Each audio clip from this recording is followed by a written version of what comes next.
In this segment, we will explore an area of great importance in conservation and environmental education in the northern part of Vietnam.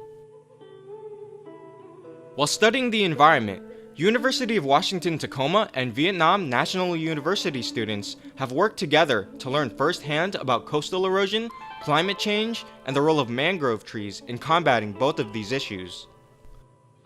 Located in the Red River Delta in North Vietnam, the Xuan Thuy and Tien Hai nature reserves are made up of trees, bushes, and shrubs that play an important role in combating coastal erosion and providing a habitat for local and migratory birds.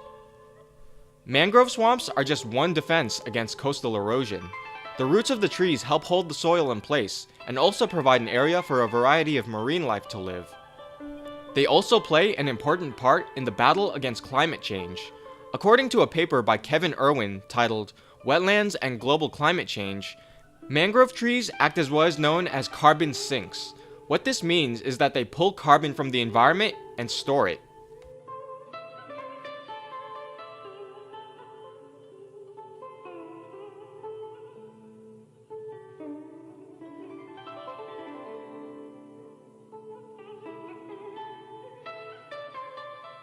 There are a variety of issues that threaten wetlands in the area. One of them is farming. In North Vietnam and other areas in the world, wetlands are often cleared and converted into agricultural land. In this area of Vietnam, the primary type of farming that occurs is fish and shrimp farming. The local government plays an important role in providing support to people who live in the area, such as this clambed farmer. They also protect the national park from being exploited by enforcing strict rules in regards to fishing, hunting, and harvesting plants from inside the reserves. The reason this area was established was with the First Indochina War. With the defeat of the French, Vietnam was divided into two parts, the North and the South, with the French government withdrawing from the northern part of Vietnam. While studying in the area, University of Washington Tacoma and VNU students got to meet with officials from the local government and learn more about their role in the area. The role of the local government includes gathering data on climate change.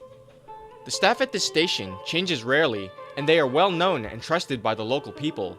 Maintaining this trust is of great importance, as the government officials need to be trusted by the local people in the event of an emergency. The officials also provide information to the people on a wide variety of topics. This station also serves as a staging area for those studying the role of wetlands and climate change, and those studying bird migratory patterns. Simply put, the role of the officials here is to protect the people as well as the environment.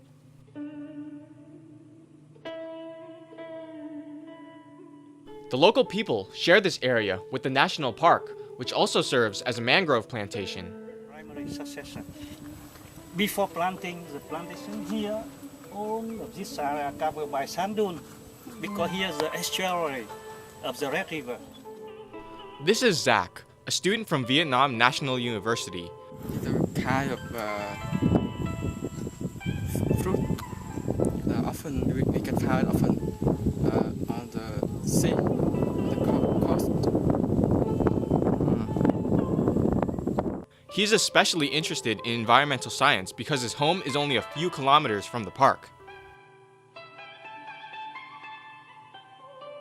Here is that river and this lighthouse. And pass over the river, you can come to my house. It's quite along here. So.